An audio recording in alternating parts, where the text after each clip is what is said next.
क्या सच में स्वर्ग और नर्क होता है? स्वर्ग और नर्क कल्पना है या हकीकत? लोग कहते हैं कि धर्म में लिखा है कि मरने के बाद व्यक्ति अपने पुण्य कर्मों के अनुसार स्वर्ग में जाता है और पाप कर्मों के अनुसार नर्क में दुख भोगता है। क्या ये सच है? दुनिया के सभी धर्म में स्वर्ग और नर्क की बातें कही गई है। स्वर्ग अर्थात वह स्थान जहाँ अच्छी आत्माएं रहती है और नर्क वह स्थान जहाँ बुरी आत्माएं रहती है। कहा जाता है कि पापी व्यक्ति को नर्क में यातनाएं देने के लिए भेज दिया जाता है और पुण्यात्माओं को स्वर्ग में सुख भोगने के लिए भेज दिया जाता है। नरक कितने, कहाँ होते हैं और कौन जाता है? धार्मिक मान्यता अनुसार नरक वह स्थान है जहाँ पापियों की आत्मा दंड भोगने के लिए भेजी जाती है। दंड के बाद कर्मानुसार उनका दूसरी योनियों में जन्म होता है। कहते हैं कि स्वर्ग धरती के ऊपर है तो नरक धरती के नीचे यानी पाताल भूमि में है। इसे अधोलोक भी कहते हैं। अधोलोक यानी नीचे का लोक है। ऊर्ध्व लोक का अर्थ ऊपर का लोक अर्थात स्वर्ग। मध्य लोक में हमारा ब्रह्मांड है। कुछ लोग स्वर्ग या नरक की बातों को कल्पना मानते हैं तो कुछ लोग सत्य। जो सत्य मानते हैं उनके अनुसार मति से ही गति तय होती है कि आप अधोलोक में गिरेंगे या कि ऊर्ध्व लोक में। हिंदू धर्म शास्त्रों में उल्लेख है कि गति दो प्रकार की होती है, एक अगति और दो गति। अगति के चार प्रकार है, 1 क्षीणोदर, 2 भूमोदर, 3 अगति और 4 दुर्गति। और गति में जीव को चार में से किसी एक लोक में जाना पड़ता है। गति के अंतर्गत 4 लोक दिए गए हैं, 1 ब्रह्मलोक, 2 देवलोक, 3 पितृलोक और 4 नर्कलोक। जीव अपने कर्मों के अनुसार उक्त लोकों में जाता है। पुराणों के अनुसार जब भी कोई मनुष्य मरता है या आत्मा शरीर को त्याग कर यात्रा प्रारंभ करती है तो इस दौरान उसे 3 प्रकार के मार्ग मिलते हैं। ऐसा कहते हैं कि उस आत्मा को किस मार्ग पर चलाया जाएगा ये केवल उसके कर्मों पर निर्भर करता है। ये 3 मार्ग हैं, अर्ची मार्ग, धूम मार्ग और उत्पत्ति विनाश मार्ग। अर्ची मार्ग ब्रह्मलोक और देवलोक की यात्रा के लिए होता है, वहीं धूम मार्ग पितृलोक की यात्रा पर ले जाता है और उत्पत्ति विनाश मार्ग नरक की यात्रा के लिए है।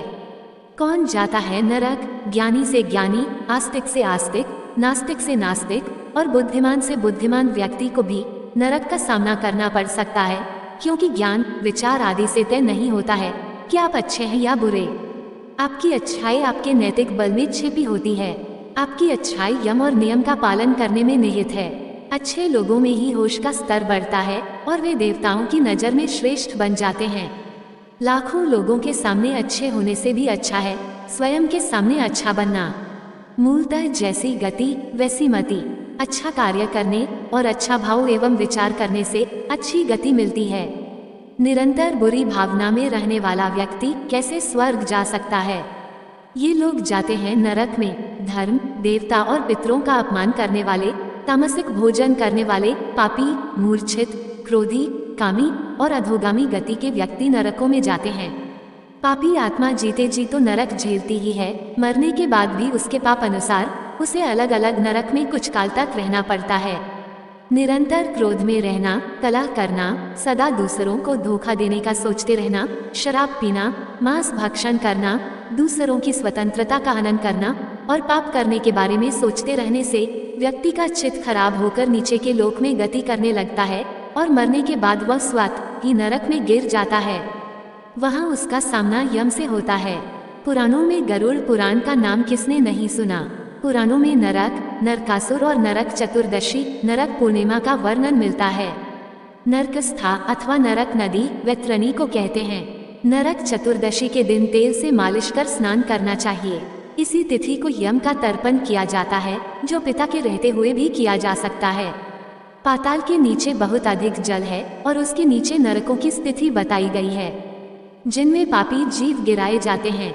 यूं तो नरकों की संख्या 55 करोड़ है, किंतु उनमें रौरव से लेकर श्वभोजन तक 21 प्रधान हैं। नरक का स्थान महाभारत में राजा परीक्षित इस संबंध में शुकदेव जी से प्रश्न पूछते हैं तो वे कहते हैं कि राजन, ये नरक त्रिलोक के भीतर ही है तथा दक्षिण की ओर पृथ्वी से नीचे जल के ऊपर स्थित है। उस लोक में सूर्य के पुत्र पितृराज भगवान यम है, वे अपने सेवकों के सहित रहते हैं तथा भगवान की आज्ञा का उल्लंघन न करते हुए अपने दूतों द्वारा वहां लाए हुए मृत प्राणियों को उनके दुष्कर्मों के अनुसार पाप का फल दंड देते हैं। इनके वायु पुराण और विष्णु पुराण में भी कई नरक कुंडों के नाम लिखे हैं, वसाकुंड, तप्तकुंड, सर्पकुंड और चक्रकुंड आदि। इन नरक कुंडों की संख्या 86 है। इनमें से 7 नरक पृथ्वी के नीचे हैं और बाकी लोक के परे माने गए हैं। उनके नाम हैं रौरव, शीतस्तप, कालसूत्र, अप्रतिष्ठ, अवीची, लोकपृष्ठ और अविधेय हैं। क्या सचमुच नरक या स्वर्ग होते हैं?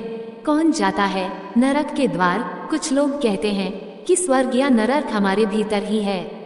कोई भी ऐसा नहीं हो जो मनुष्य के किए की सजा या पुरस्कार देता हो। मनुष्य अपने कर्मों से ही स्वर्ग या नरक की स्थिति को भोगता है। यदि वह बुरे कर्म करेगा तो बुरी जगह और बुरी परिस्थिति में होगा, और अच्छे कर्म करेगा तो अच्छी जगह और परिस्थिति में होगा। कुछ हद तक ये बात सही मानी जा सकती है, लेकिन इसके सही होने के पीछे के विज्ञान या मनोविज्ञान को समझना होगा।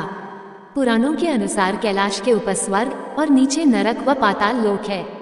संस्कृत शब्द स्वर्ग को मेरु पर्वत के ऊपर के लोकों हेतु प्रयुक्त किया है। जिस तरह धरती पर पाताल और नरक लोक की स्थिति बताई गई है, उसी तरह धरती पर स्वर्ग की स्थिति भी बताई गई है। आज के कश्मीर और हिमालय के क्षेत्र को उस काल में स्वर्गलोक कहा जाता था, जहाँ के आकाश में बादल छाए रहते थे और जहाँ से पानी सारे भारत में फैलता था। हिमालय में ही देवात नामक एक हिमालय है, जहाँ अच्छी आत्माएं शरीर छोड़ने के बाद रहती हैं। पुराणों के अनुसार जीवात्मा 84 लाख योनियों में भटकने के बाद मनुष्य जन्म पाती है, अर्थात नीचे से ऊपर उठने की इस प्रक्रिया को ही ऊर्ध्वगति कहते हैं। यदि मनुष्य अपने पाप कर्मों के द्वारा फिर से नीचे गिरने लगता है तो उसे अधोगति कहते हैं। अधोगति में गिरना ही नरक में गिरना होता है। जिस तरह हमारे शरीर जब रात्रि में अचेत होकर सो जाता है, तब हम हर तरह के स्वप्न देखते हैं। यदि हम लगातार बुरे स्वप्न देख रहे हैं तो यह नरक की ही स्थिति है। यह मरने के बाद अधोगति में गिरने का संकेत ही है। वर्तमान में 84 लाख योनियों से भी कहीं अधिक योनियां हो गई होगी। हालांकि पुरानी गणना अनुसार निम्नलिखित 84 लाख योनियां थी। इसे आप संख्या में न लेकर प्रकार में लें। 1. पेड़ पौधे 30 लाख। 2. कीड़े मकोड़े 27 लाख। 3. पक्षी 14 लाख। 4. पानी के जीव जंतु 9 लाख। 5. देवता, मनुष्य, पशु 4 लाख। बहुत से ऐसे लोग हैं जिन्होंने मनमाने यज्ञ कर्म, त्योहार, उपवास और पूजा पाठ का आविष्कार कर लिया है, तथा जो मनगढ़ंत तांत्रिक कर्म भी करते हैं। ऐसे दूषित भावना से तथा शास्त्र विधि के विपरीत यज्ञ आदि कर्म करने वाले पुरुष क्रमश नरक में गिराए जाते हैं। इस प्रकार के शास्त्र निषिद्ध कर्मों के आचरण रूप पापों से पापी सहस्त्रों अत्यंत घोर नरकों में अवश्य गिरते हैं। बहुत से मनुष्य भोजन करते व्यक्त किसी का स्मरण नहीं करते और भोजन के नियमों को नहीं मानते। इसका उनके जीवन पर प्रभाव पड़ता है। पुराणों में कहा गया है कि जो देवताओं तथा पितरों का भाग उन्हें अर्पण किए बिना ही अथवा उन्हें अर्पण करने से पहले ही भोजन कर लेता है, वो लालभाक्ष नामक नरक में यमदूतों द्वारा गिराया जाता है। 1. पुराणों अनुसार झूठी गवाही देने वाला मनुष्य रौरव नरक में पड़ता है। 2. साधुओं और सन्यासियों को कहीं बंद करके रोक रखने वाला पापी रोध नरक में जाता है। 3. मदिरा पीने वाला शुक नरक में और नर हत्या करने वाला ताल नरक में गिर जाता है। 4. गुरु पत्नी के साथ व्यभिचार करने वाला पुरुष तप्तकुंभ नामक नरक में तड़पाया जाता है। 5. जो अपने भक्त की हत्या करता है उसे तप्तलोक नरक में तपाया जाता है। 6. गुरुजनों का अपमान करने वाला पापी महाज्वाल नरक में डाला जाता है। 7. गरुड़ पुराण अनुसार वेद शास्त्रों का अपमान करने और उन्हें नष्ट करने वाला लवन नामक नरक में गलाया जाता है। 8. धर्म मर्यादा का उल्लंघन करने वाला विमोहक नरक में जाता है। 9. देवताओं से द्वेष रखने वाला मनुष्य कृमिभक्ष नरक में जाता है। 10. आजकल लोग ज्यादा छली हो गए हैं। सब जीवों से व्यर्थ बैर रखने वाला तथा छल पूर्वक अस्त्र शस्त्र का निर्माण करने वाला विषसन नरक में गिराया जाता है। 11. सत्प्रतिग्रह ग्रहण करने वाला अधोमुख नरक में और अकेले ही मिष्ठान ग्रहण करने वाला पुईवा नरक में पड़ता है। 12. बहुत से लोग जानवरों को पालकर उनके बल पर अपना जीवन यापन करते हैं। आजकल मुर्गों और कुत्तों को बेचने और पालने का व्यापार भी चल रहा है। बकरा, मुर्गा, कुत्ता, बिल्ली तथा पक्षियों को जीविका के लिए पालने वाला मनुष्य भी पुईवा नरक में जाता है। 13. बहुत से लोग दूसरों के प्रति बैर भाव रखते हैं और उनका अहित करने की ही सोचते रहते हैं। पुराणों में कहा गया है कि दूसरों के घर, खेत, घास और अनाज में आग लगाता है वो रुधिरांध नरक में डाला जाता है। 14. ज्योतिषी विद्या का आजकल ज्यादा प्रचलन है। झूठ बोलकर धंधा करने वाले ज्योतिषियों की तो भरमार हो चली है। पुराणों के अनुसार नक्षत्र विद्या तथा नट एवं मल्लों की वृत्ति से जीविका चलाने वाला मनुष्य वैतरणी नामक नरक में जाता है। 15. धन, ताकत और जवानी में अंधे और उन्मुक्त होकर दूसरों के धन का अपहरण करने वाले पापी को कृष्ण अंधकार नामक नरक में गिराया जाता है। 16. पूरे विश्व में पर्यावरण को नुकसान पहुंचाया जा रहा है। बहुत तेजी से वृक्षों को काटा जा रहा है। पुराणों अनुसार वृक्षों को काटने वाला मनुष्य असपत्र वन में जाता है। वृक्षों में भी पीपल, बड़, नीम, केल, अनार, बिल, आम, अशोक, शमी, नारियल, अनार, बांस आदि पवित्र वृक्षों को काटना तो घोर पाप माना गया है। 17. इसके अलावा जो कपटवृत्ति से जीविका चलाते हैं वे सब लोग बहिज्वार नामक नरक में गिराए जाते हैं। 18. पराई स्त्री और पराय अन्न का सेवन करने वाला पुरुष संदर्श नरक में डाला जाता है। 19. जो दिन में सोते हैं तथा वृत्त का लोप किया करते हैं और जो शरीर के मद से उन्मत्त रहते हैं वे सब लोग श्वभुज नामक नरक में पड़ते हैं।